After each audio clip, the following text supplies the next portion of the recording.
Quel merveilleux culte. Quel merveilleux culte. Ah, c'est ce que l'ennemi voulait nous faire rater. Aïe, aïe, aïe, aïe, aïe, aïe, aïe, aïe, aïe, aïe.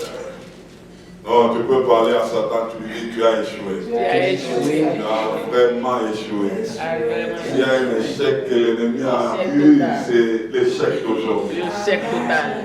Oh, gloire au Seigneur. Le Seigneur est merveilleux. Amen. Le Seigneur est merveilleux. Waouh. Nous sommes dans notre deuxième séance de cet enseignement que nous avions commencé toujours dans notre cadre de la préparation spirituelle de l'homme-esprit. Et nous sommes en train de traiter le point qui est intitulé « Pourquoi les dieux qui parlent au présent nous projettent souvent dans le futur quand il s'agit de ses promesses. » Amen.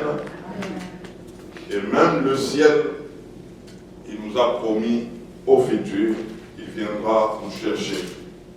Il reviendra pour nous amener là où il est. Et dimanche passé, nous avions vu le premier point, parce que nous avions souligné qu'il y en a combien? 4. Et donc le premier point, nous avions dit pour le dimanche passé, pourquoi Dieu utilise le langage du futur, parce qu'il doit préparer d'abord les lieux ou l'endroit où il nous a promis. Amen. Et nous avons vu comment est-ce que ça se passe. Et nous avions vu comment reconnaître le temps. Et donc si nous sommes vraiment attentifs, nous allons comprendre beaucoup de choses. Et aujourd'hui encore, tu vas comprendre beaucoup de choses. Amen. Et c'est pourquoi ces jours ici étaient combattus. Et gloire soit rendue à Dieu parce qu'il nous amène à accéder dans ces vérités d'aujourd'hui. Pourquoi Dieu utilise souvent le langage du futur? Deuxième point aujourd'hui, nous avions souligné que Dieu veut d'abord préparer la personne qui doit accéder dans sa promesse. Dieu se rassure de préparer d'abord la personne qui doit accéder dans tout ce que Dieu avait prévu. C'est ce deuxième point que nous voulons traiter aujourd'hui. Et nous avons quelques textes qui vont nous aider ce matin. Nous sommes dans Genèse, chapitre 17, du verset 1 au verset 5, et puis du verset 9 au verset 11, du verset 15 au verset 18, et puis du verset 23 au verset 25. Je réponds, Genèse chapitre 17, du premier verset au verset 5, de 9 à 11, de 15 à 18, et puis de 23 à 25. Est-ce qu'on peut prendre nos Bibles et nous nous levons pour honorer cette parole? Ah, tu es béni ce matin. Amen. Et moi-même, je me sens béni ce matin. Amen. Alléluia. Alléluia. Nous lisons au nom de Jésus-Christ. Lorsque Abraham, soulignez bien parce que nous allons traiter les noms ici. Lorsque Abraham fut âgé de 99 ans, l'Éternel apparut à Abraham et lui dit, je suis le Dieu tout-puissant, marche devant ma face et sois intègre. J'établirai mon alliance entre moi et toi, et je te multiplierai à l'infini. Toujours au futur, n'est-ce pas? Oui. Abraham tomba sur sa face, et Dieu lui parla en disant, voici mon alliance que je fais avec toi. Tu deviendras père d'une multitude de nations, Écoutez le verset 5. On ne t'appellera plus Abraham, mais ton nom sera Abraham. Car je te rends père d'une multitude de nations. Amen. 9 à 11. Dieu dit à Abraham, là les noms ont déjà changé, n'est-ce pas? Toi, tu garderas mon alliance, toi et tes descendants, après toi seront leurs générations. C'est ici mon alliance que vous garderez entre moi et vous, et ta postérité après toi. Tout mâle parmi vous sera circoncis. Vous vous circoncirez, et ce sera un signe d'alliance entre moi et vous. 15 à 18. Dieu dit à Abraham, tu ne donneras plus à Sarai, ta femme, les noms de Sarai, mais son nom sera Sarah. Il y a un changement de nom là-bas. Je la bénirai, et je te donnerai d'elle un fils, et je la bénirai, et elle deviendra des nations. De rois, de peuples sortiront d'elle.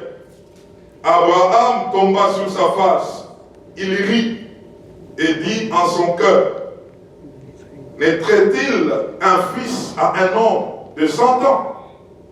Et Sarah âgée de 90 ans, enfanterait-elle? Et Abraham dit à Dieu, ô qu'Ismaël vive devant ta face. Aïe, aïe, aïe, aïe. 23 à 25, enfin, Abraham prit Ismaël, son fils, tous ceux qui étaient nés dans sa maison et tous ceux qu'il avait acquis à prix d'argent, tous les mâles parmi les gens de la maison d'Abraham, et il les circoncis ce même jour, selon l'ordre que Dieu lui avait donné. Abraham était âgé de 99 ans lorsqu'il fut circoncis. Ismaël, son fils, était âgé de 13 ans lorsqu'il fut circoncis. Amen. Amen. Ah, il y a des choses aujourd'hui ce matin. On peut reprendre nos places, que Dieu vous bénisse. Amen. Mais bien aimé, j'aimerais vraiment que tu prennes patience pour écouter cet enseignement de ce matin, parce que Dieu est en train de nous parler. Lorsque nous prenons la parole de Dieu, et nous avons vu dimanche passé, où Dieu, en Genèse 12, il a dit à Abraham de quitter et de partir là où Dieu va lui montrer. Et nous avions dit que le parcours d'Abraham avec Dieu n'avait pas commencé en Genèse 12. Depuis Genèse 11, Dieu avait déjà parlé à Abraham de quitter. Mais Abraham était embarqué avec son père. Et c'est comme ça que, en partant avec lui, son père ne l'a pas amené là où Dieu l'attendait, et son père était mort en cours de route. Et ici, dans ce texte de Genèse 17, Dieu parle à Abraham lorsqu'il a atteint 99 ans. Dieu lui dit, Abraham, marche devant ma face et sois intègre. La question que je me suis posée, là ça faisait déjà 24 ans depuis que Dieu a commencé avec Abraham. On peut même parler de 25. Mais là Dieu lui dit, marche devant ma face et sois intègre. Mais avant il marchait avec lui. Avec lui? Pardon? Il marchait avec Dieu. Et son père aussi était là. Wow. Marche devant ma face et sois intègre. Avant, Abraham ne marchait pas avec Dieu. Il a commencé avec son père. Dieu parle à Abraham et son père prend les devants. il tire Abraham, il l'amène quelque part à Ur. Dieu ne l'a pas amené à Ur. Dieu ne voulait pas qu'il s'arrête là. Dieu enlève son père. Dieu dit sors. Abraham s'embarque avec l'autre. Dieu ne lui avait pas dit de marcher avec l'autre. Abraham avance avec l'autre. Dieu enlève l'autre. Abraham embarque sa femme. Vous savez comment il a embarqué sa femme? À un moment, c'est sa femme qui lui a dit à Abraham de prendre Agar. Que par Agar, qu'Abraham puisse avoir une postérité. Pendant que Dieu lui avait dit que tu auras une postérité.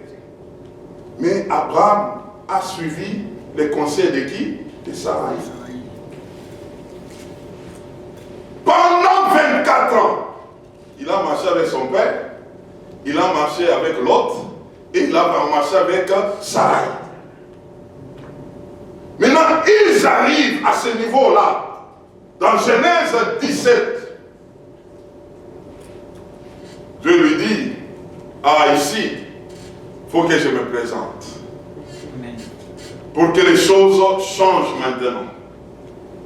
Vous savez, mes frères, on peut être avec Dieu, mais sans marcher avec Dieu. C'est ce qui est arrivé à Abraham. Il est là, on prie, on fait des choses. Est-ce qu'on écoute Dieu? Est-ce qu'on observe ce que Dieu nous dit?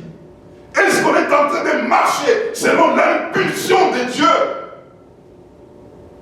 Son père a exercé une influence. Abraham était incapable d'avancer. Et Dieu a intervenu, son père est mort. Abraham parle avec l'autre. Rappelez-vous, il y a eu conflit entre les serviteurs d'Abraham et les serviteurs de l'autre. Ça bougeait les choses. Et puis encore, Sarai est là.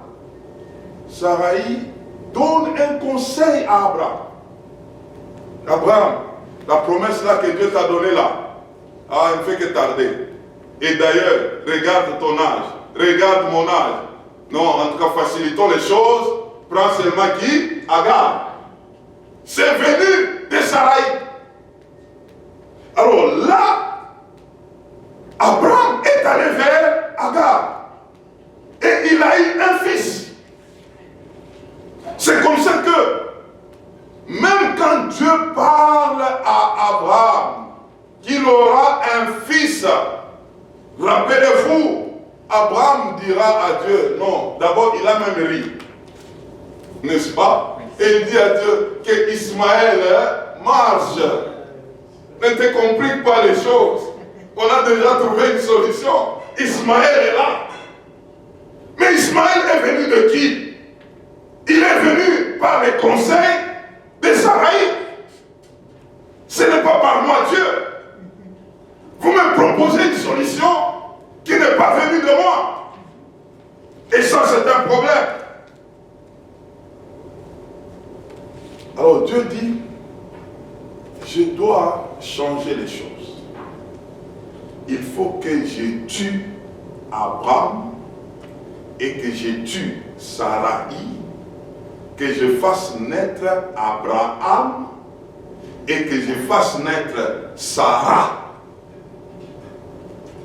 Alors nous allons comprendre des choses ce matin. Alors c'est comme ça que Dieu lui dit ici.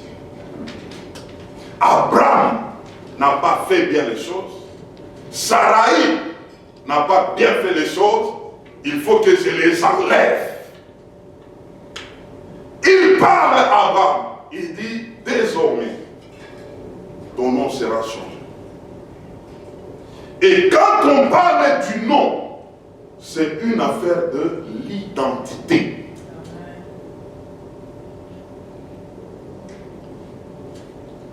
Je vais changer ton nom. Tu ne seras plus appelé Abraham. Tu seras appelé qui? Abraham. Et ta femme ne sera plus appelée Sarai. Elle sera appelée qui? Sarah. Et Dieu, pendant qu'il lui parle, il est en train de l'amener dans une dimension que j'aimerais qu'on comprenne. Ismaël est venu de Abraham et Sarai. Suivez-moi très bien ici. C'est Sarai qui a donné conseil à qui? À Abraham. Ils ont eu qui? Ismaël. Donc nous disons Abraham et Sarai, ils se sont entendus pour qu'Ismaël arrive. Et pendant ce temps, Abraham n'était pas encore circoncis. Ismaël est venu du rapport d'un incirconcis et une égyptienne, Agar. C'est de là qu'est venu Ismaël. Mais maintenant ici, Dieu veut amener Isaac. Isaac devrait venir par un circoncis et la femme qui a une autre identité. Est-ce que quelqu'un m'entend?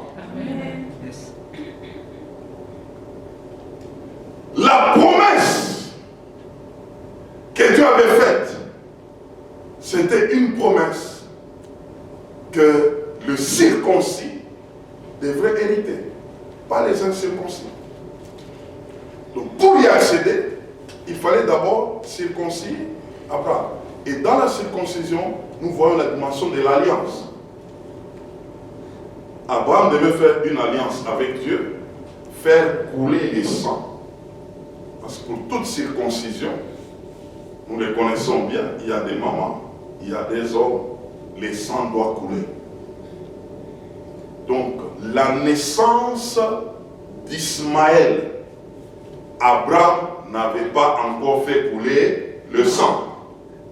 Et il était encore Abraham. Mais pour la naissance d'Isaac, il fallait faire couler le sang. Il fallait changement, qui est changement de nom, changement d'identité. Et mes bien-aimés, ce travail, Dieu l'a accompli dans près de 25 ans. Suivez-moi très bien. Pour que Dieu arrive d'Abraham à Abraham, il a fallu près de combien? 25 ans. Nous voyons qu'il avait commencé avec qui? Son père. Et puis qui? L'autre. Et puis qui? Sarai. Et ils arrivent maintenant à leur niveau où il fallait une transformation, un changement radical en partant par les noms et la circoncision. Ça a pris près de combien? 25 ans. C'est pourquoi nous parlons de la préparation spirituelle. Lorsque Dieu ne te prépare pas, tu peux commettre beaucoup de dégâts.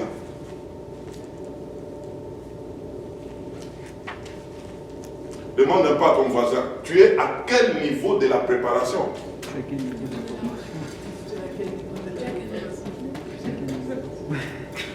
Tu es à quel niveau de la préparation? Pour que Abraham arrive à Abraham et pour obtenir Isaac de Sarah, pas de Sarai, c'est passé combien? 25 ans. 25 ans. Nous voyons Jacob. Le terrain de préparation de Jacob, c'était chez Laban. Il arrive chez Laban, il doit trouver une femme pour avoir la femme que lui aimait. Il a passé combien? 14 ans. 14 ans pour avoir une femme. Il faut avoir un cœur. Hein? Tu es tenté seulement d'attendre. Ça, c'est quelle femme? 14 ans. Après cela, Jacob a passé 20 ans sans salaire chez Laban. Il était toujours dans la préparation, frère.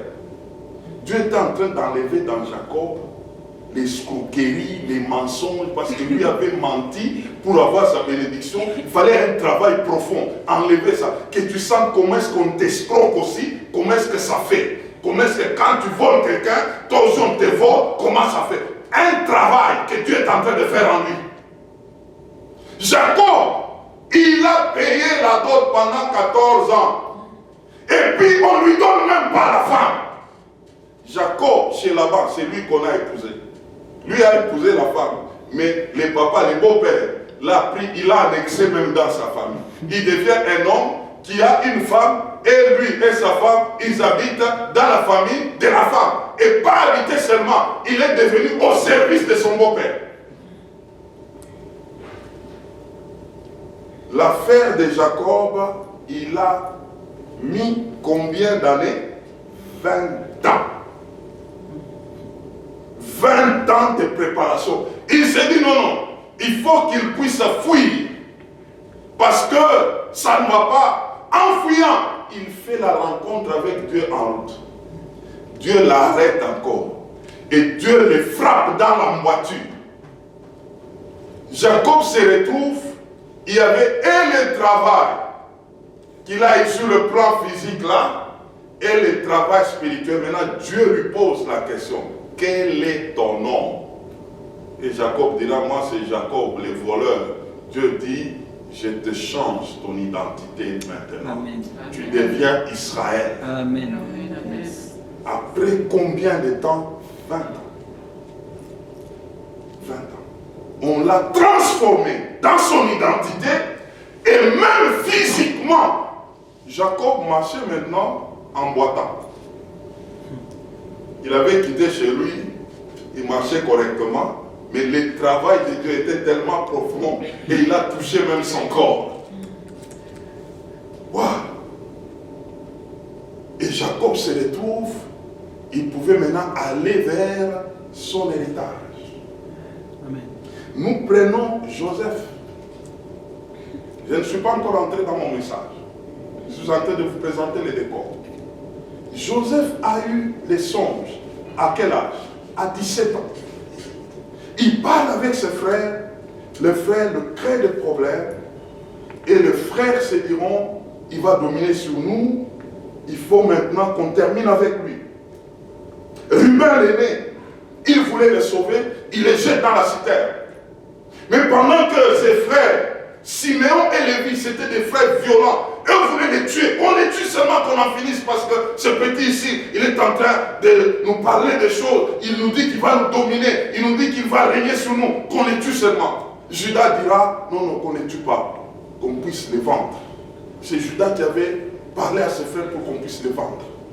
Qu'on les vende et qu'on dise à papa qu'il est déjà mort. Ils ont compris Judas, ils l'ont vendu. Joseph est vendu. Et il arrive chez Potiphar, on les vend encore. Potiphar l'achète. Il devient domestique là-bas. De là, il fait la prison. Après la prison, il monte, il devient Premier ministre. Mais maintenant, écoutez-moi mes frères. Joseph, quand il est devenu Premier ministre, il a passé en Égypte 7 ans, et puis les 2 ans, ça fait au total. Quand nous comptons bien Joseph, la rencontre de Joseph et ses frères, il s'est passé exactement 22 ans. Joseph a rencontré pour la deuxième fois ses frères quand il avait déjà 39 ans. Alors, je vais nous poser une question ici. Joseph, Premier ministre, si il pouvait rencontrer ses frères après 3 ans, lorsqu'ils l'ont vendu, 3 ans après, il devient Premier ministre et il doit rencontrer ses frères. Quelle allait être la réaction de Joseph? Se venger. Se venger. Joseph allait se venger. Mais Dieu a pris le temps de préparation de guérir les cœurs de Joseph. L'amener à comprendre les événements. Jusqu'à ce que Joseph pouvait arriver à un certain moment, il avait même envie de voir ses frères. Et là, il s'est passé combien de temps? 22 ans.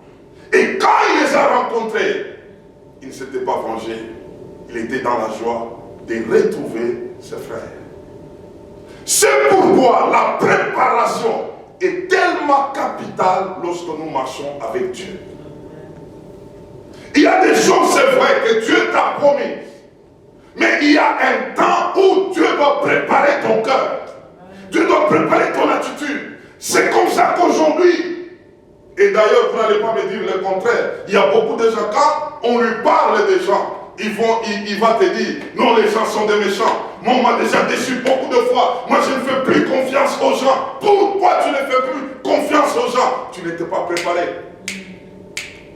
pour connaître qui est l'homme. Et c'est ce qu'on va voir avec vous ce matin. Amen. La préparation. Les hommes, ce ne sont pas des mauvais.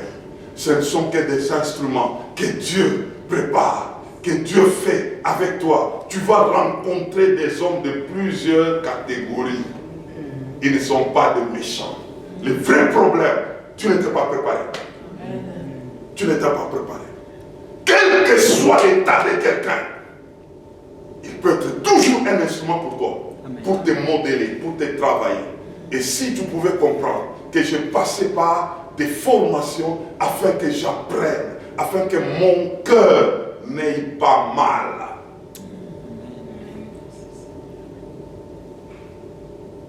Oh non, en tout cas, moi je ne fais plus confiance aux gens.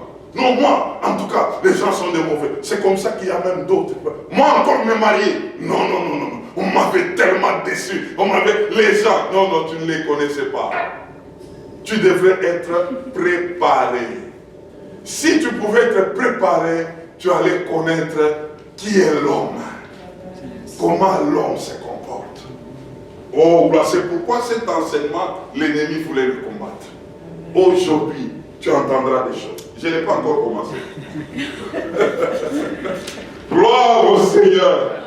Gloire au Seigneur. Et aujourd'hui, il y a des gens qui vivent pour des règlements de comptes. En tout cas, moi là, dès que Dieu fasse quelque chose, tel va voir, tel autre va voir. Regarde tel comment il m'avait fait. Regarde tel comment il m'avait fait. Regarde tel. Non, mon frère, il faut que tu comprennes. Il fallait que tu passes par là. Amen. Il faut que tu comprennes. Il fallait qu'on enlève quelque chose en toi en passant par telle personne. Il fallait que tu comprennes, avant d'accéder à ce qui est à toi, un travail devrait se faire. Et si tu comprends cela, tu diras que mon cœur n'a pas de place à la haine, à la rancune. Mon cœur n'a pas de place. Tout a été préparé, réparé par mon Dieu. Et j'ai compris qu'il fallait passer par là. Je ne peux pas tuer des gens. Joseph, 2 ans après, s'il pouvait devenir premier ministre, 2 ans après, maintenant Ruben apparaît, et puis Judas apparaît, et puis il regarde Lévi qui était en train de dire, on doit les tuer, on doit... Ils ont fait des consultations là, Joseph est là en train de les écouter, il dit, mes frères, ils sont en train de négocier pour ma mort. Maintenant 2 ans après, il dit, Ruben, passe ici. Lévi passe, il appelle les Égyptiens, il faut les pendre là-bas, je vais voir comment est-ce qu'ils sont en train de mourir. Mais Dieu a mis combien d'années? 22 ans. Et dans 22 ans, il est en train de penser le cœur de Joseph. Il est en train d'expliquer à Joseph, s'il ne pouvait pas te vendre, tu n'allais pas arriver là-bas. S'il ne pouvait pas te prendre et te laisser t'abandonner, tu n'allais pas arriver là-bas. Dieu, je les ai utilisés. Ce sont mes voix qui étaient au-dessus de tes voix. Amen. Joseph avait compris tout ça. Et nous allons le comprendre ce matin. Donc la question d'aujourd'hui, quand nous entrons dans la matière, comment Dieu prépare l'homme qui doit accéder à la promesse? Comment Dieu prépare cet homme-là? Nous allons voir 4 choses aujourd'hui. Comment Dieu prépare la personne à qui il a fait des promesses. La première des choses, Dieu prendra soin, et soulignez ça, de tuer l'ancienne personne afin que la nouvelle accède à la promesse. Ça c'est fort. Dieu prendra d'abord soin de tuer l'ancienne personne pour que la nouvelle accède à la promesse. Et c'est comme ça que Abraham était incapable, n'est-ce pas? Il fallait le mettre de côté pour susciter qui? Abraham. Saraï était incapable. Il fallait tuer Saraï pour susciter qui? Sarah. Mettre de côté l'ancienne personne.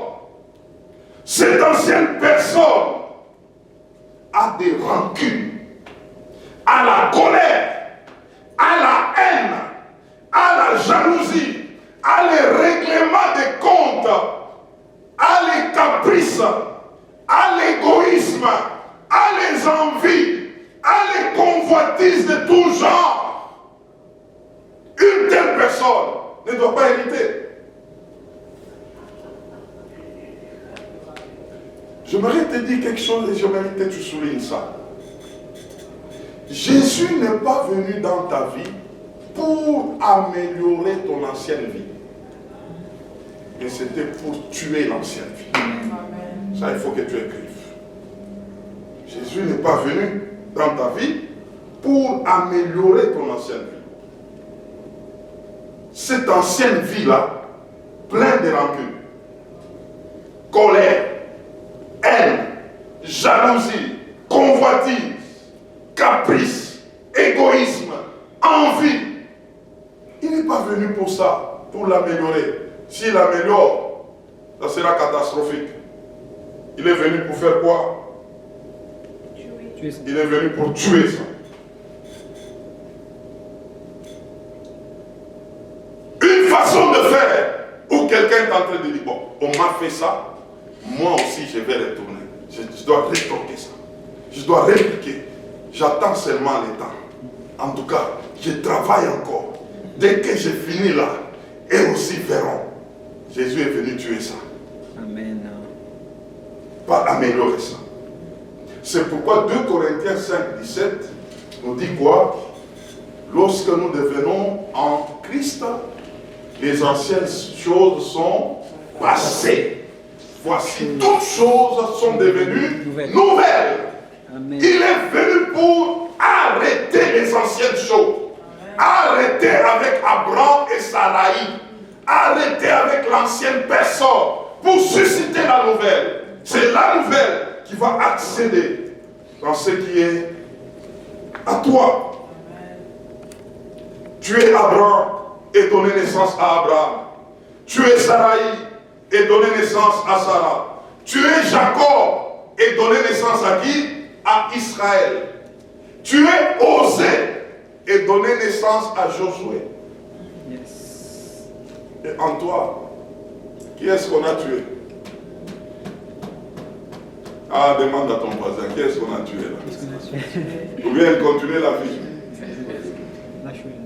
C'est pourquoi Matthieu chapitre 9, le verset 17, est en train de nous dire, on ne met pas du vin nouveau dans des anciennes outres. Amen. Lorsqu'on met du vin nouveau dans les anciennes outres, les outres vont se briser.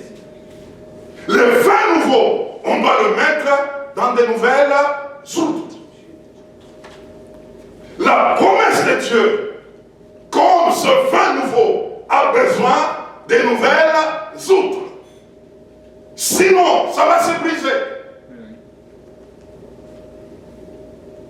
Dieu voudra se rassurer d'abord de la mort de l'ancienne personne.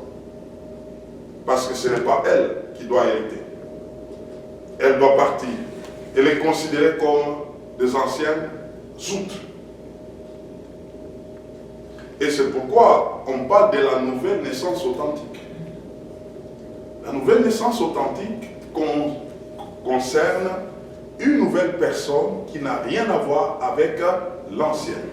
Selon Romains chapitre 6, partie du verset 2 jusqu'au verset 4. On est en train de parler que nous devons aller dans la mort avec Jésus-Christ, ensevelis avec lui et sortir, ressusciter avec lui. Celui qui doit ressusciter, c'est la nouvelle personne, pas l'ancienne. Mais l'ancienne doit mourir avec Jésus-Christ. Lorsqu'il était à la croix, il était avec ton ancienne personne. Il faut qu'elle reste dans les zones inférieures pour que la nouvelle se présente. Et c'est cette nouvelle qui doit hériter les promesses. C'est pourquoi Dieu, dans la préparation, il se rassure que l'ancienne puisse mourir. Parce que l'ancienne, dès qu'elle passe à ce qui est nouveau, elle va tuer les gens. Elle va tuer les gens. L'ancienne là a des rancunes. L'ancienne a la haine. L'ancienne a la colère. L'ancienne a les règlements des comptes. L'ancienne n'oublie jamais tout ce qu'on lui a fait comme mal. L'ancien, quand il est là, il peut même avoir un carnet en train d'écrire les noms des gens. Tel, on va voir. Tel, 20 ans c'est 20 ans. 15 ans c'est 20 ans. Dès que ça change, je l'attends au tournant. Ah, Dieu n'a pas besoin de cette personne-là. La personne-là doit déjà mourir pour que la nouvelle accède à la promesse de Dieu. Et nous allons comprendre que lorsque la nouvelle arrive, dans sa manière de faire les choses, elle comprendra les Romains chapitre 8, le verset 28. Toutes choses concourent au bien de ceux qui aiment Dieu. Ça, c'est la nouvelle personne qui peut dire ça. Amen. Pas l'ancien. Joseph a 22 ans. Il pouvait être guéri. À 22 ans, il pouvait avoir envie de voir son père, envie de voir ses frères. À 22 ans, l'espace de 22 ans avait réglé beaucoup de choses dans la vie de Joseph. Et c'est pourquoi ne dites pas souvent, et beaucoup le disent, oh, les choses de Dieu traînent souvent. Ça ne traîne pas. Dieu prend soin de préparer. Dieu prend soin de préparer. Dieu prend soin de préparer. S'il n'avait pas préparé, beaucoup, et d'ailleurs c'est comme ça que beaucoup de gens se font du mal. Beaucoup de gens vivent avec des règlements de comptes. Et là, je parle des enfants de Dieu qui n'étaient pas préparés. Ils sont pleins de blessures.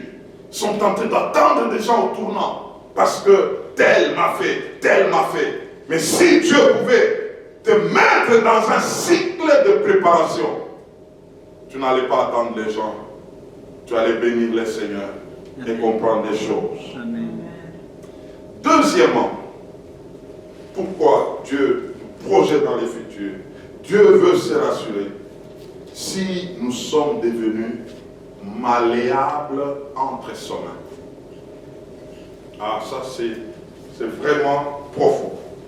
Dieu veut se rassurer si nous sommes devenus de personnes malléables, manipulables dans ses mains. Quelqu'un qui a une capacité d'adaptation facile. Quelqu'un qui est ouvert d'esprit. Quelqu'un qui devient souple entre les mains de Dieu. Il s'adapte aux situations. Il s'adapte aux changements. Il s'adapte même à des vents et tempêtes. Waouh!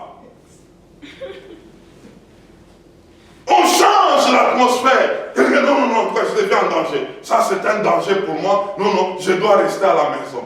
Mais Dieu veut que tu sois cette personne qui peut bouger même dans des circonstances qui sont bonnes ou mauvaises. Dieu veut que si tu peux dire, parce que c'est Dieu, je fais. Si tu peux dire, parce que Dieu me met dans telle condition, je le suis. Parce que c'est Dieu qui veut ceci, je le fais. Écoutez-moi bien, frère. Joseph, lorsque les situations lui arrivaient là, on les vend par ses frères. Après avoir vendu par ses frères, on les vend encore. Il arrive chez Potiphar. Chez Potiphar, on l'amène dans une affaire où on a menti et il fait la prison. Maintenant, écoutez-moi, frère. Dans toutes ces choses, si vous suivez très bien les choses, la Bible déclare Joseph ne péchait toujours pas. Joseph gardait la présence de Dieu.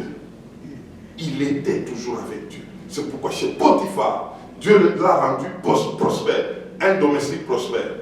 Il arrive en prison, un prisonnier prospère. Il s'adaptait. On m'a jeté ici. Je deviens domestique. Domestique priant. Domestique adorateur.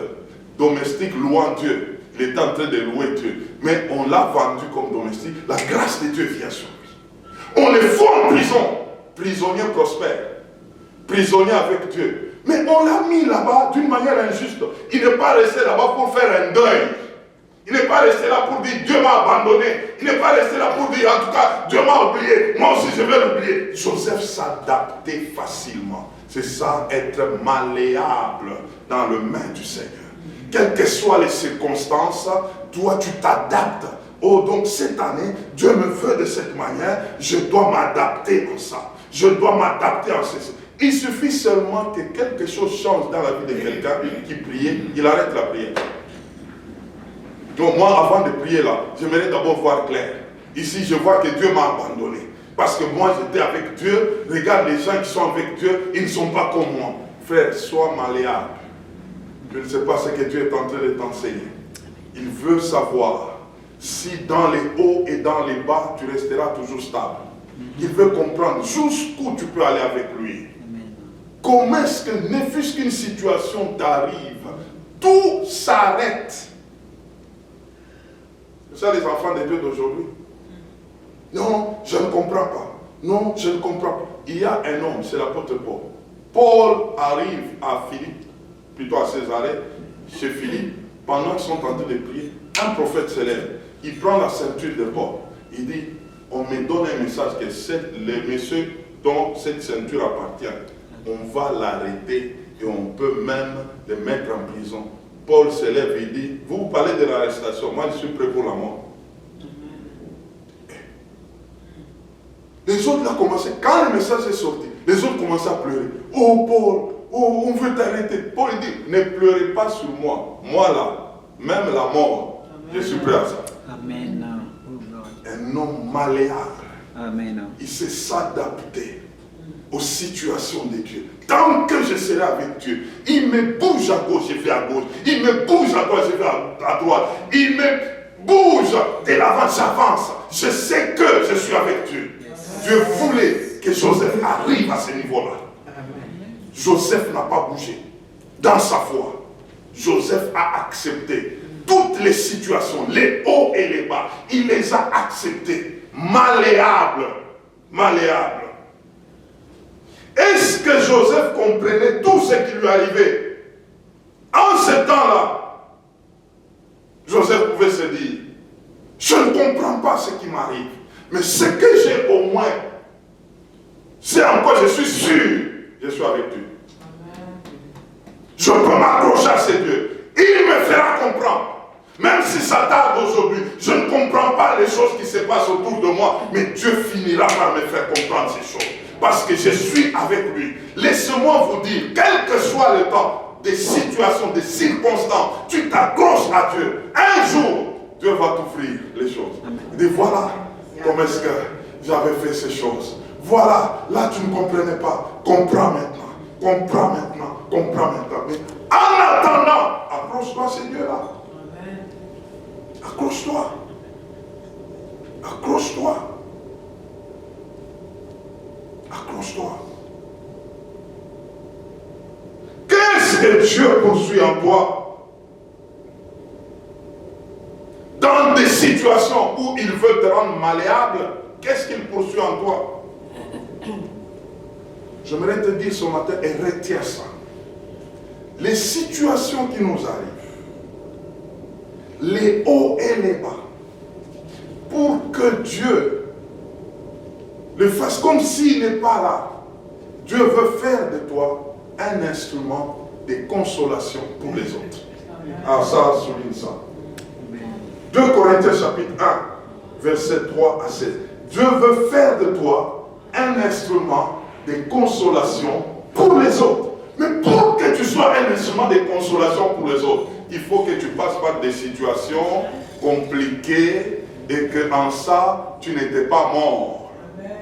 Lorsque ça arrivera à d'autres, toi tu vas te pointer pour commencer à leur dire, écoutez mes frères, moi aussi, je suis passé par là. Je n'étais pas mort. Dieu m'a pris, il m'a conduit, il m'a guidé, il m'a géré et je m'en suis sorti. Donc toi aussi, tu ne vas pas mourir. Amen. J'ai lu un homme de Dieu, il m'a fait du bien. Qu'est-ce qu'il a dit? Il dit, vous savez, vous avez une chemise froissée. Mais vous voulez porter la chemise qui est froissée. Qu'est-ce que vous allez faire premièrement? Vous faire quoi? Il faut repasser la chemise. Et il dit, pendant que tu repasses la chemise, tu es en train d'offenser la chemise. Aïe, aïe, aïe, aïe. La chemise est en train de recevoir du feu. La chemise est en train de crier là. Mais après cela, tu vas la porter et quelqu'un d'autre va admirer ta chemise. Alléluia.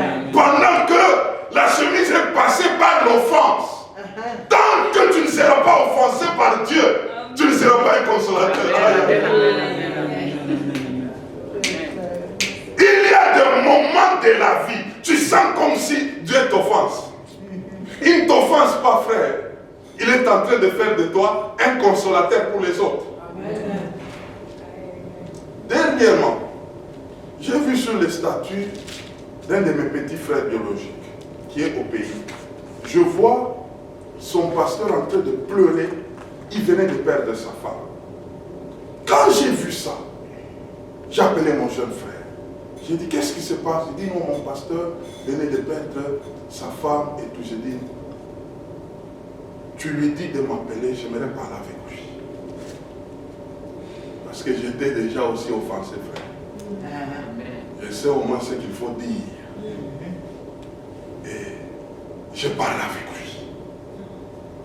Je lui dis, mon frère, ce qui t'est arrivé m'était déjà arrivé.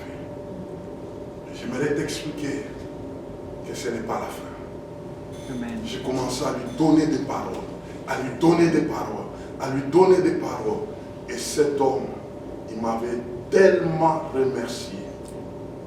Il m'a dit, merci pasteur, vraiment vous m'avez relevé. Amen. Et j'ai compris, c'est parce que quelque part, j'ai été offensé un jour. Dernièrement encore, je parlais avec une femme avec laquelle on était au Zimbabwe. Sa petite soeur avait perdu son mari qui est pasteur. Il l'a laissé avec 4 enfants. Elles sont aux États-Unis. J'ai appelé la soeur. J'ai commencé à parler avec elle. Je lui ai dit, ma soeur, ne reste pas dans les deuils.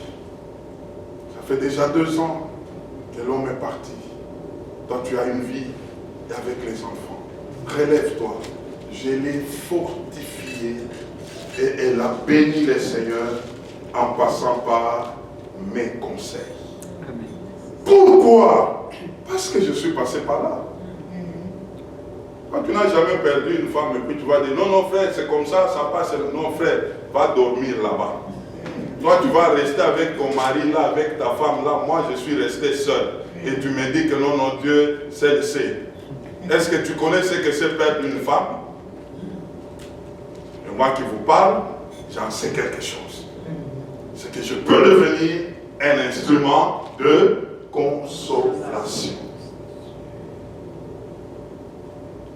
Vous savez mes frères, un serviteur de Dieu doit apprendre de Dieu par les offenses.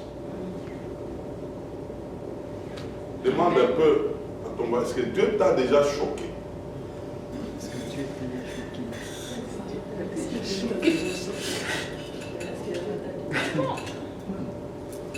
Tu pleures, tu dis, mais Dieu, qu'est-ce qui m'arrive? Dieu, le ciel est calme. Le ciel ne bouge pas. Tu as jeûné, tu as prié, le ciel est calme. C'est pourquoi aujourd'hui, nous avons beaucoup d'enfants de Dieu fragiles. fragile.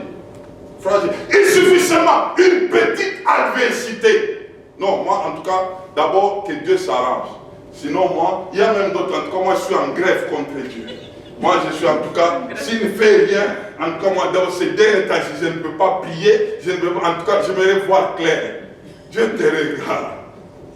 Il dit, waouh, il y a encore beaucoup de choses à faire. Il y a encore beaucoup de choses à faire. Non, moi en tout cas, moi si je ne comprends pas, moi en tout cas, si je ne comprends pas vraiment Dieu, je ne vais pas marcher avec lui. En tout cas, non, il faut d'abord que je comprenne. Si Dieu ne fait pas, en tout cas, moi aussi j'arrête. Abraham a acheté la terre, nous avons vu avec vous. Les jours de la mort de qui? C'est Sarah. Comment tu peux entrer en possession d'une terre que le jour où ta femme est décédée? Comment? Mais c'est le temps de la détresse.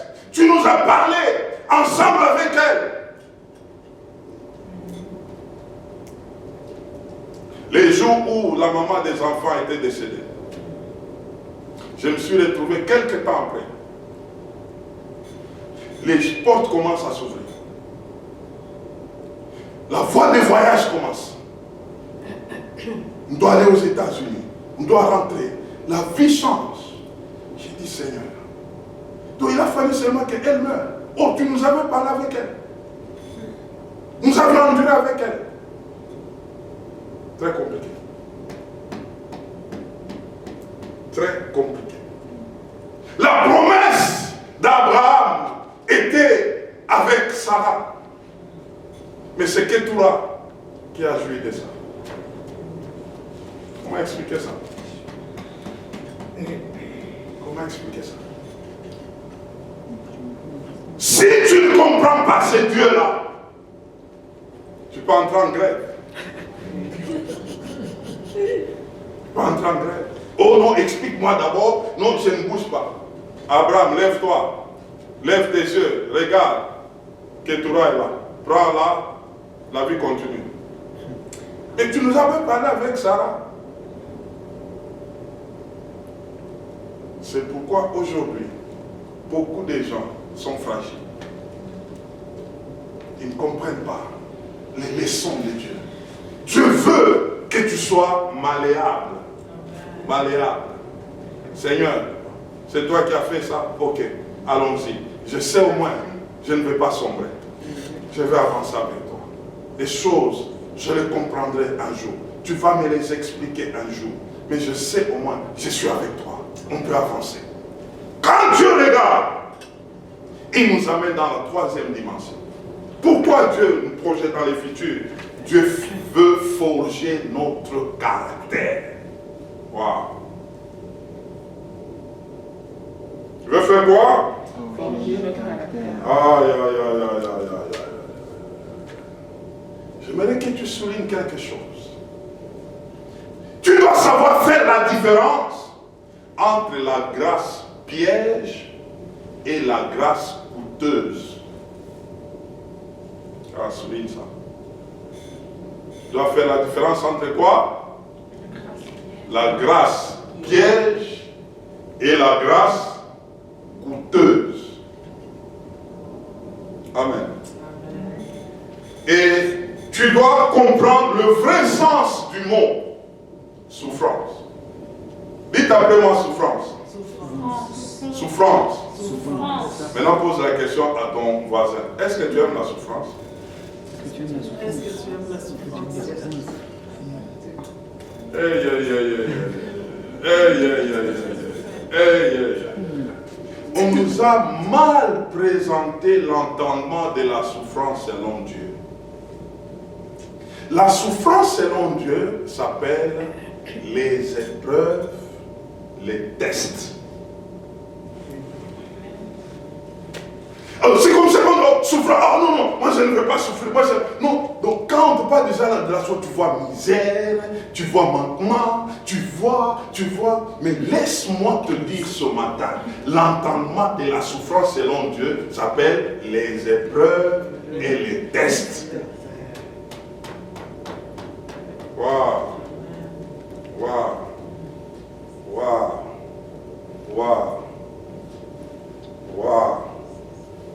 Il y a une souffrance qui forge un caractère. Elle s'appelle épreuve, elle s'appelle test. Sans les épreuves, sans les tests, tu resteras fragile. Ah, ça, dis un peu à ton voisin. Tu resteras fragile. C'est comme ça que quelque chose arrive. Premier réflexe, pleurer. On m'a abandonné. On m'a laissé. Comprends, c'est quoi qui t'arrive? Qu'est-ce que Dieu est en train de chercher dans ce qui t'arrive? Mais le premier réflexe, moi, vous savez, moi je n'aime pas la souffrance. Hein. Moi, en tout cas, arrange-toi pour que si on doit marcher avec toi, là, arrange-toi que je ne souffre pas. Oh! Oh!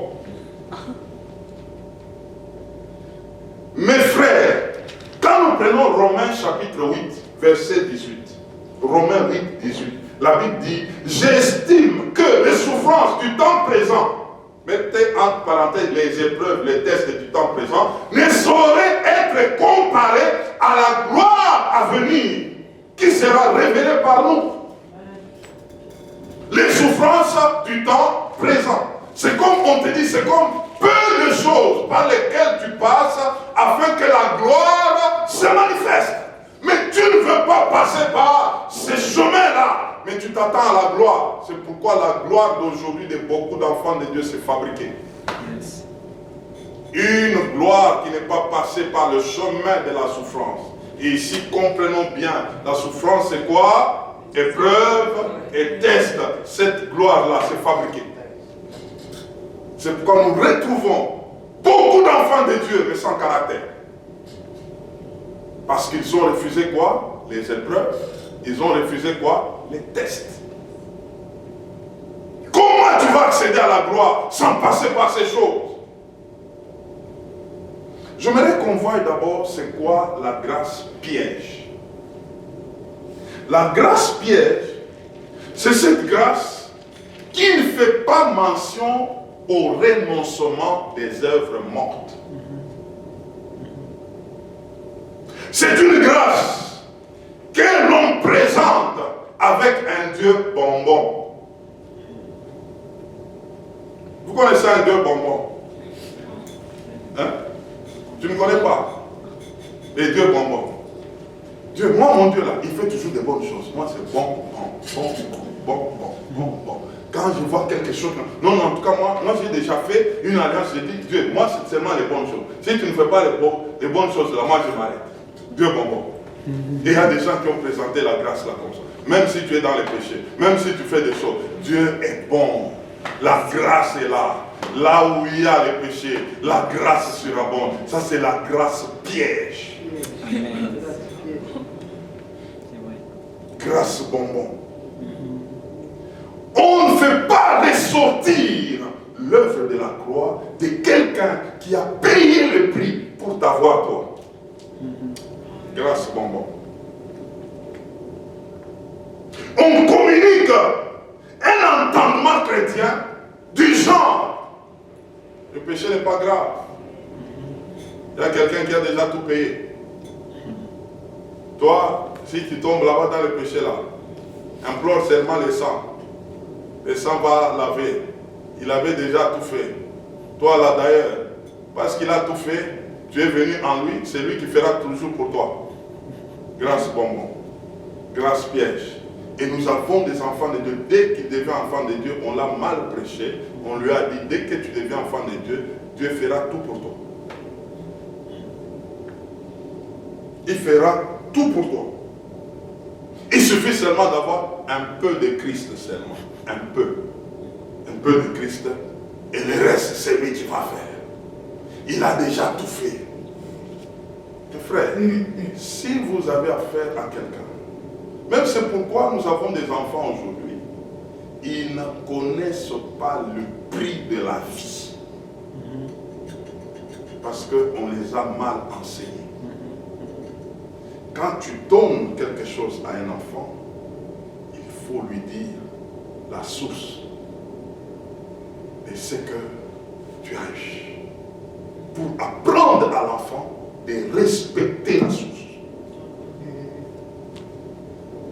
J'ai travaillé, c'est pourquoi j'ai obtenu ce que je te donne. L'enfant saura que pour avoir, il faut faire quoi? Il faut travailler. Mais si tu ne montres pas à l'enfant la source de ce que tu fais, l'enfant va piétiner ce que tu lui donnes. Il ne trouvera jamais de valeur à ce que tu lui donnes. Parce qu'il ne connaît pas le prix à payer pour obtenir ce que tu lui donnes. Et on nous a présenté une grâce de cette manière-là.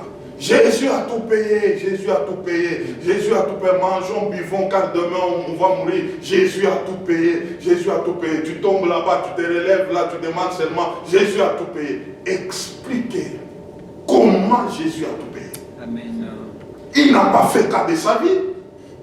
Il a quitté sa position. Il a été pendu. Il a été molesté, on a craché sur lui. Et quand quelqu'un entend de telles choses, la première réaction, respect à Jésus. Amen. Amen. Je dois honorer son nom. Amen. Je dois marcher dans ses traces. Je vivrai comme lui. Amen. Là, c'est la dimension de la grâce coûteuse. J'ai été gracié, mais il y a eu un grand prix que la personne qui m'a gracié a payé. Je dois honorer cette personne. Je ne dois pas trahir la personne. Je dois faire en sorte que, même en marchant, qu'on sache que je fais toutes ces choses à cause de cette personne-là. Parce qu'elle a payé le prix. C'est pourquoi, mes frères, la grâce coûteuse nous amènera à vivre dans la discipline. Nous amènera à vivre dans l'obéissance à Christ. Parce que je me rappelle toujours de ce qu'il a enduré pour moi. Je dois honorer son nom. Amen. Je dois faire en sorte que d'autres soient même interpellés. Pourquoi tu vis de cette manière? Mon frère, je vis de cette manière parce que la personne qui a fait de moi tel que je suis devenu a payé le prix. Il a tellement payé le prix que je ne dois pas fouler aux pieds ces sacrifices. Je ne dois pas les fouler aux pieds. Ça l'a tellement coûté. C'est comme ça que je me comporte de cette manière-là. Une grâce coûteuse. Une grâce coûteuse. Cette grâce coûteuse nous fait rêver même de le voir dans l'éternité. Parce qu'il a payé pour moi. Il s'est sacrifié. J'aimerais un jour être avec lui. Être avec lui pour lui dire, Seigneur, c'est toi qui avais fait toutes ces choses pour moi. J'aimerais ne fût-ce que t'embrasser. J'aimerais ne fût-ce que me jeter dans tes bras. Et pour y arriver, il faut que je marche correctement sur la terre. Amen. Que j'avance pour que je puisse le voir. Amen. Pour que mes yeux puissent le voir. S'il y a quelqu'un qui t'a fait du bien, écoutez mes frères.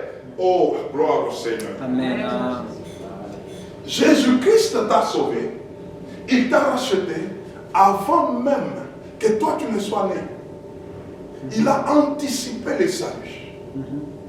Il t'a porté avant même que toi tu ne sois au courant. Ah non, moi je suis curieux de voir cette personne. Yes, yes. Oui, je suis curieux de lui poser des questions. Qu'est-ce qui t'avait motivé?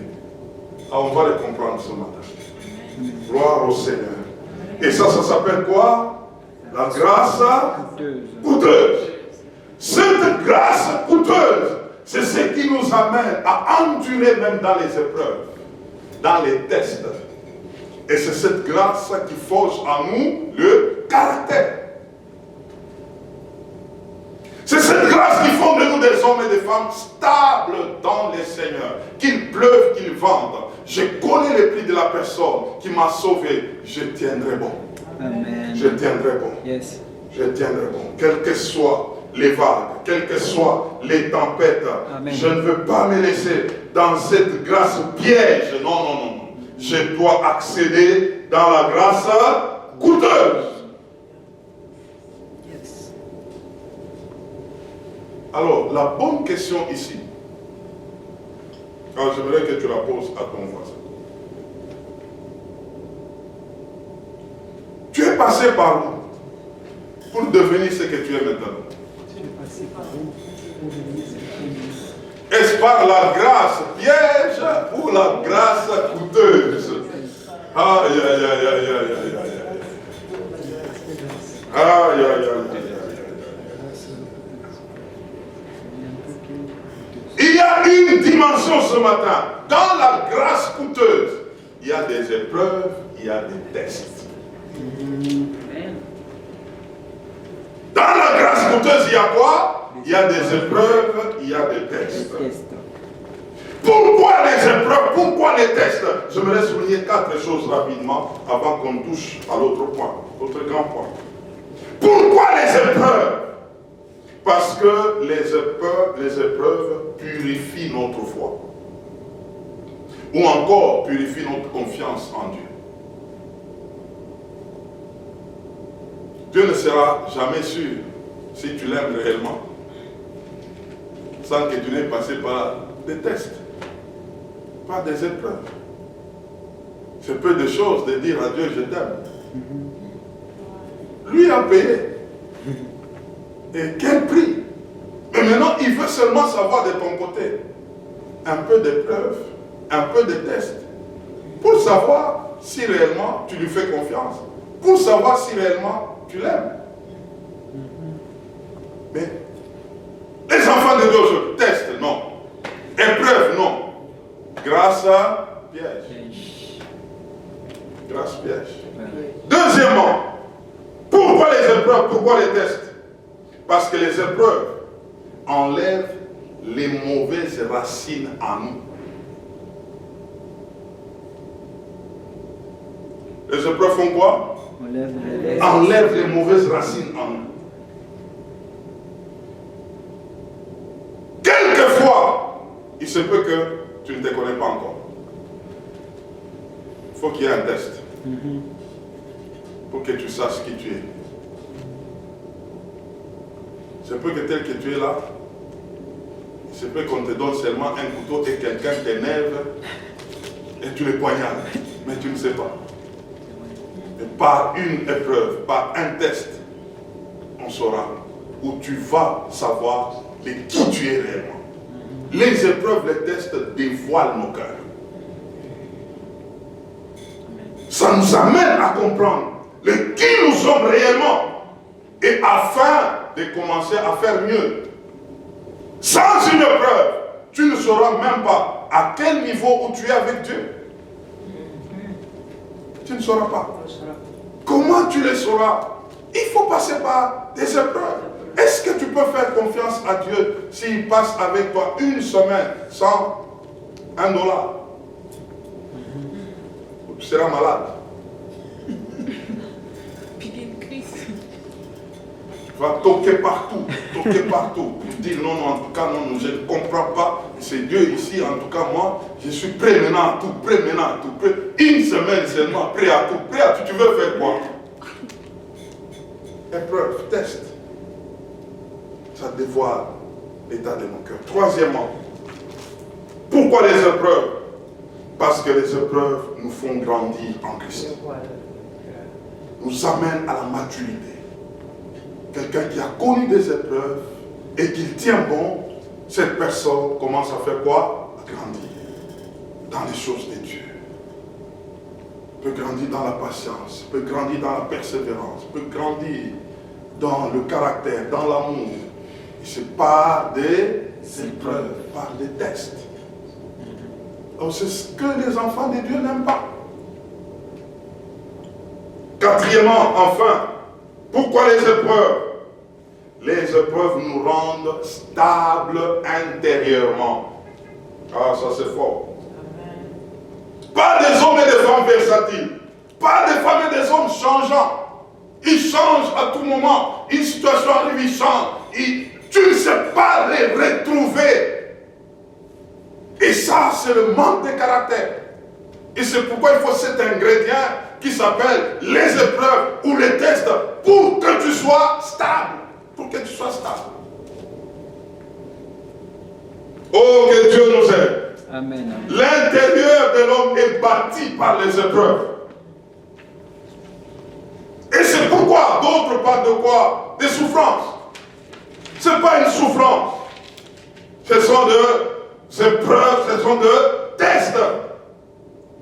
Parce que c'est ça qui fait de l'homme un homme stable. Donc lorsqu'on refuse les tests, les épreuves, on a manqué tous les 4 points que je viens de donner. Oui. Et par contre, on sera qui? Une personne fragile. Fragile. Fragile. Et c'est ce que nous subissons très souvent. Nous avons affaire à des personnes souvent fragiles parce qu'elles ne sont pas prêtes à des épreuves qui forgent leur caractère. Même la croissance de l'Église, on va le comprendre ce matin, demande une stabilité de caractère. Parce qu'on aura des personnes de tout genre. Et ça nous plonge dans le 4e point qui va choquer quelqu'un, qui va bouger quelqu'un. Dieu veut nous faire comprendre que la trahison fait partie de l'existence. Waouh! Joseph était trahi par ses propres frères. J'aimerais qu'on comprenne ça aujourd'hui. Ah, que Dieu nous aide.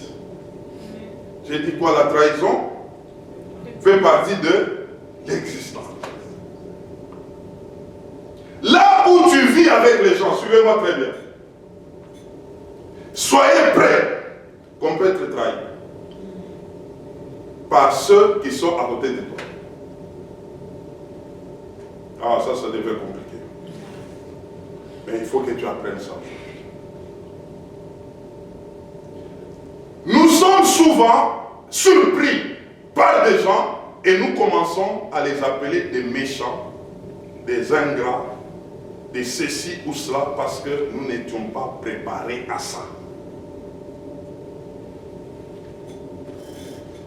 J'aimerais que tu comprennes que être en relation avec quelqu'un, c'est quand cette relation devient une relation intime. Et dans l'intimité, tu as ouvert une porte à ton cœur pour qu'une personne entre. Et toute personne qui entre dans ton intimité peut te trahir. Oh là là, mais pasteur, c'est quoi que tu commences à nous dire là? Oui. Être en relation avec des gens, et quand cette relation est intime, il y a risque de trahison. Et toute relation a toujours son côté de risque.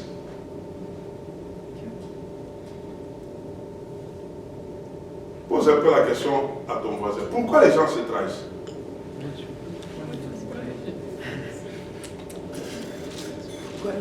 Demande à ton voisin pourquoi les gens se trahissent. Et moi je vais te donner la réponse. Les gens se trahissent à cause de l'intimité. L'intimité. Les gens se trahissent à cause de quoi? L'intimité. Tout celui qui devient intime, il peut te trahir. Les relations que nous avons les uns les autres nous amèneront à grandir dans ces relations-là. Est-ce que quelqu'un m'entend? Lorsqu'une relation grandit, cette relation s'approche à l'intimité. Et lorsque l'intimité devient croissante, tu peux te trahir. C'est pourquoi toute relation a besoin de caractère, de maturité. Parce que tel que nous sommes là, plus nous sommes ensemble, arrivera le moment. Tu peux ouvrir ton cœur à ton frère, ton cœur à ta soeur. Et la personne vers laquelle tu ouvres ton cœur, elle devient intime. Elle est entrée dans ton intimité. Et celui qui entre dans ton intimité peut te trahir. Si il n'a pas reçu l'école du caractère. C'est pourquoi le point que nous donnons, ça c'est celui.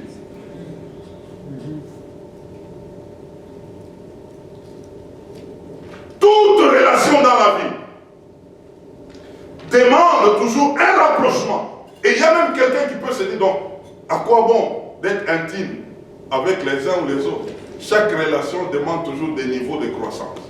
Il faut arriver à un certain moment dans l'intimité. Et l'intimité, c'est un risque.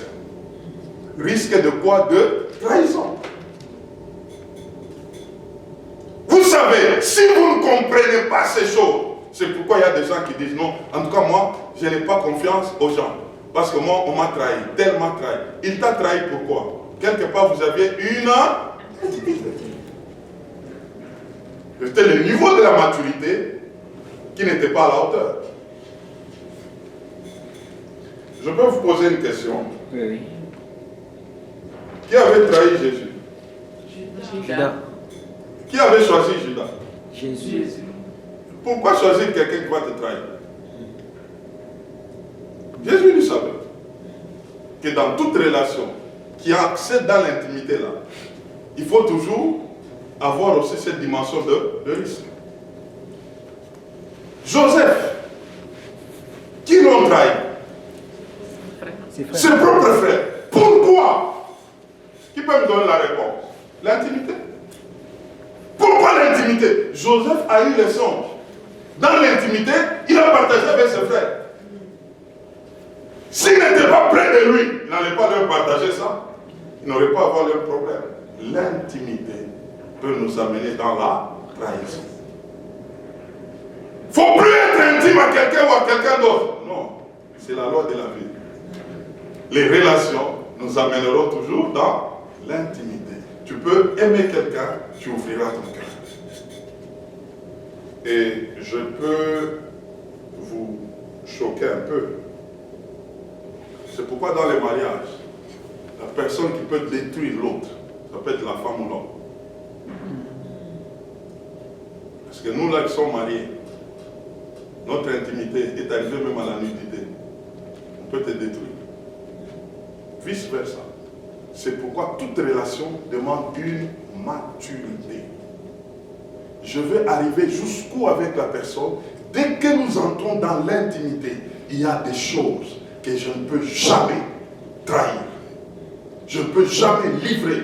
Je ne peux jamais dire. Parce que telle personne m'avait fait confiance à un tel niveau. Nous nous sommes parlé jusque dans des profondeurs. Je dois garder. Je dois garder. Et ça, il faut le caractère. Et c'est pourquoi il y a même des églises qui éclatent. Des gens qui se sont mis ensemble. Ils se sont parlé des choses. Quand il y a une crise, l'autre quitte, il dit, bon, ok, je vais dévoiler maintenant ce qu'ils avaient fait, ce qu'ils avaient dit. Une maturité. Toute relation aura toujours une dimension d'intimité. Et donc, évite la trahison. Il y a un frère, et là je parle de l'église. Ce frère était venu, on l'avait encadré au pays. On avait trouvé que c'était vraiment, il avait le ministère, il avait l'appel, il avait déjà fait ses études en théologie, mais il n'avait pas terminé. Faute d'argent, l'église était au début. Et nous étions dans l'étape des sacrifices. Et maintenant, je me suis dit finalement, je parlais avec les frères, les responsables, il faut qu'on fasse tout, qu'on paye pour lui les études en dehors du pays. Qu'il a étudié pour faire la licence en théologie. On a fait des sacrifices et moi-même j'étais devant. Je me disais que c'est pour l'église, le frère, on doit le pousser, il doit donner beaucoup à l'église. On a fait des sacrifices, on l'a envoyé dans ce pays-là. Il est allé étudier, chose que moi-même, le pasteur responsable, je n'avais jamais bénéficié de cela. On a fait ça et on s'est cotisé, on lui a envoyé l'argent, il a terminé. Il revient au pays. Il n'est pas allé par voiture, il est allé par avion et rentré. 2 ans ou je ne sais pas. Il retourne. Le frère là devrait se marier. On a organisé tout son mariage. Commençant par la dot. On a tout fait en tant qu'église. J'ai pesé là-bas mon pasteur responsable. Il s'est marié. On a trouvé sa maison. L'église a commencé à payer sa maison. Les frères serviteurs en train de servir les seigneurs. Puis à un moment, une crise est arrivée à l'église. Le frère a quitté l'église. Il est parti. Et il est parti où? Pour commencer à vivre chez son parrain, qui est pasteur, mon ami à moi. Il commence à prier là-bas.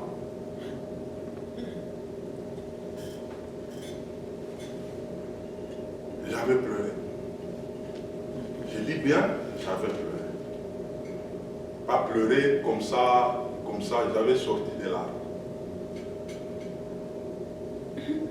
Alors, mon ami se battait pour me dire, je lui ai dit non. Nous sommes amis. Je viens chez toi, tu viens chez moi. À l'église, on se partage. Quand je vais chez lui, il me laisse l'église. Il vient chez moi, je lui laisse. Et d'ailleurs, il était même déjà venu ici avec sa femme, pasteur là. Ils sont au Congo, ils étaient venus ici. Il dit non, ça ne peut pas toucher à notre relation. Garde-le. Qu'il continue chez toi. Mais nous sommes amis. On va continuer notre chemin. Alors, ce qui était grave un jour, c'est pourquoi mes frères, il faut que Dieu travaille nos cœurs. Mon ami est venu ici au Canada, comme il vient souvent. Puis il m'a laissé là-bas à l'église. Il m'a dit non, pasteur, non, en tout cas ce dimanche-là, tu peux aller là-bas, tu peux nous prêcher là-bas parce que moi je ne suis pas là. Je suis allé là-bas pour prêcher. Et le modérateur, c'était ce frère. Waouh! C'est lui qui modérait. Et puis il nous voit, on entre. Ce met-là. Bon. Maintenant, c'est lui qui doit présenter l'orateur de ce jour-là. Bon, je vais vous présenter l'orateur. Bon, l'orateur, c'est mon père. C'est vraiment mon papa. C'est vraiment... Il m'a présenté. Je suis monté sur la chaise. Je n'avais pas de problème avec lui. J'ai prêché l'évangile normalement. Amen. Amen. J'ai prié pour des gens. J'ai fini mon travail. Et à la fin, que Dieu te bénisse. Bye bye. Amen. Ça, il faut connaître ces choses. Qu'un jour, on peut te trahir. Mais ce n'est pas la fin du monde. Amen. Ce n'est pas la fin du monde. Joseph, il avait embrassé ses frères. Quand ils les ont vus, ses frères se sont rappelés. Et j'aimerais te dire, celui qui a fait mal, il se rappellera toujours. Mais celui qui a déjà un cœur de caractère, il peut même oublier ce mal. Parce que le cœur, ce n'est pas pour des rancunes, ce n'est pas pour la haine. Il faut savoir faire passer les choses. Amen. Il faut faire ça. Et il faut connaître ces choses. Donc si quelqu'un me trahit, je suis prêt. On peut te trahir. C'est que la vie peut continuer. Je peux pardonner et ça passe.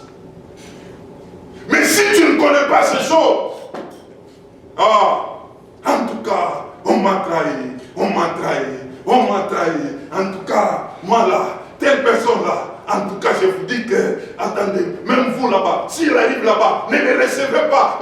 Voilà ce qu'il a fait pour moi. Non, non, laisse-le frère, laisse-le. J'ai dit à mon ami, notre relation ne sera jamais bougée. Prends-le. Mais nous, on continue. On continue parce que ce sont des choses qu'on peut rencontrer dans la vie. Amen. Ce sont des choses qu'on peut rencontrer dans la vie. Si on ne comprend pas ces choses, ça nous fera du mal. Même la croissance de l'Église demande du caractère. Il faut comprendre que des gens peuvent venir, et c'est comme ça que par là, Dieu a commencé à m'enseigner que étant pasteur, tu dois toujours comprendre deux mouvements dans l'Église. Les entrées et les sorties. Amen. Hein? Amen. Deux mouvements qu'un pasteur averti doit connaître. Il y a des gens qui viendront, il y a des gens qui partiront. Et si tu comprends cela, tu auras moins mal. Oh non, ils étaient là, j'ai fait ceci pour eux, j'ai fait ceci pour eux, et puis ils sont partis. Il était venu en babouche là, j'ai prié pour lui, il a obtenu le travail, il est parti. Non, non, laisse-les partir, frère. Il y a toujours ces deux mouvements. Les entrées et les sorties. Toi, fais bien ton travail avec le Seigneur. Il saura comment te récompenser. Amen. La trahison fait partie de l'existence. Et cinquièmement, enfin, nous terminons par là. Dieu veut nous faire comprendre qu'il faut, ça c'est fort, qu'il faut aimer les gens par décision et non par sentiment. Alors ça, il m'a appris. Il faut aimer les gens par décision et non par sentiment. Aimer quelqu'un par décision, ça va t'épargner le mal. Ça va t'épargner les trahisons. Aimer par décision. Aimer par décision, c'est se référer à l'amour de Christ pour toi. Christ t'avait aimé par décision et non pas par sentiment. Pourquoi par décision? Christ lui-même s'était décidé de t'aimer pendant que tu étais dans le péché. Il s'est décidé de t'aimer en fermant les yeux. C'est pourquoi Romains chapitre 5, le verset 8 nous dit: lorsque nous étions encore des pécheurs, Christ est mort pour nous. L'amour de Dieu consiste en ce que lorsque nous étions encore des pécheurs et Christ est mort pour nous. Christ t'a aimé avant même de t'informer. Yes. Il avait pris la décision de t'aimer.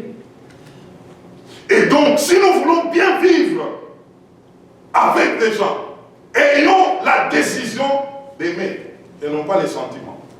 C'est pourquoi il y a même des mariages aujourd'hui qui avortent. Pourquoi? Parce que les gens se sont aimés par sentiment. Ce que tu sens, t'aimant. Amen, hein? Amen. Sentiment. Ce que tu sens, t'aimant. À un moment, parce que tu as tellement senti, il n'y a plus rien. Dis bon, maintenant, en tout cas, il faut que j'arrête. Je ne sens rien. Mais pourquoi tu veux laisser? Toi, tu étais avec lui, pasteur. Je ne sens plus rien. Il n'y a plus rien. Mais tout ce qu'il y avait là-dedans, là, tu ne dormais pas. Tu étais là en train de faire des insomnies toutes les nuits, là. C'est pas tout. Mais même moi, je me demande, je ne sais pas où c'est parti. Mais je vous dis la vérité, que je ne sens plus rien. Tu veux même me convaincre que tu ne sens plus rien. Or, toi, là, tu étais là sans sommeil. Ce que tu sens, t'aimant. Il faut aimer par décision. La décision d'aimer, c'est que je me suis embarqué, frère. Je ferai tout pour rester, parce que j'ai pris une décision. Oh non, bon, moi je l'aimais parce que quand il était comme ça, mais maintenant là, il n'est plus comme ça. C'est comme ça que non, c'est fini, il n'y a plus rien. Non. Il fallait quoi? La décision. C'est ce que Christ fait avec nous. Il nous aime par décision. C'est comme ça que quelquefois tu fais des choses et puis tu reviens vite, Seigneur, pardonne-moi. Il dit, bon, je t'ai aimé par décision, c'est pourquoi je te pardonne. Mais si c'était par sentiment, on allait nous chasser en désordre par le Seigneur. Et donc comprenons cela. Comprenons cela. Joseph s'est retrouvé dans la dimension d'amour par décision. On l'a trahi. On l'a vendu. Mais lui s'est dit, je dois les aimer. Je dois les accepter. Je dois vivre avec eux. Maintenant, mes frères, mes sœurs, si Joseph n'avait pas passé les étapes que nous venons de voir, premièrement, il fallait tuer l'ancienne personne. N'est-ce pas? Deuxièmement, être malléable dans les mains du Seigneur. Donc, accepter les changements, le mouvement de Dieu, les accepter. Et troisièmement, forger le caractère. Il ne s'était pas laissé à ce que Dieu puisse les forger jusqu'à comprendre la grâce coûteuse. Et quatrièmement, comprendre la dimension de la trahison. Joseph pouvait comprendre cette leçon que mes frères m'ont trahi, c'est normal. Parce que sans la trahison, je n'allais pas arriver en Égypte. N'est-ce pas, Joseph a dit, Vous avez cru me faire du mal, mais Dieu a changé ce mal en bien. Il a compris la notion de la trahison. Oui, oui. Il y a une trahison qui peut te propulser. Yes. Ah oui. Ah oui. Yes. Il a compris cette leçon-là. Et c'est comme ça qu'en fin de compte, il s'est dit, je vais les aimer par décision. Amen. C'est bon. Amen. Et quelqu'un qui aime par décision, il peut pardonner. Amen. Yes. C'est pourquoi Christ nous pardonne. Et nous aussi, nous pouvons pardonner. Quand tu regardes l'amour de Christ pour toi, par décision, tu peux te dire aussi, moi aussi je peux pardonner. Parce qu'il m'a pardonné. Il m'a aimé d'abord pendant que j'étais inconscient. Il me fait comprendre. Et moi je dis, non, moi je ne peux pas les pardonner, je ne peux pas. Il t'a pardonné. Yes. Donc tu peux pardonner. Donc tu peux aimer par décision. Et toutes ces choses, nous les communiquons parce que nous sommes une église multiraciale, une église des nations, une église multiculturelle. Il y aura des personnes qui viendront et nous devons savoir comment gérer avec eux, comment marcher avec eux. Il y a quelqu'un qui peut te faire du mal, mais tu as toutes ces notions, tu étais préparé.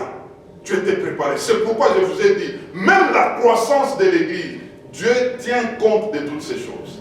Il veut d'abord vous préparer, que vous sachiez comment gérer, vivre avec des gens.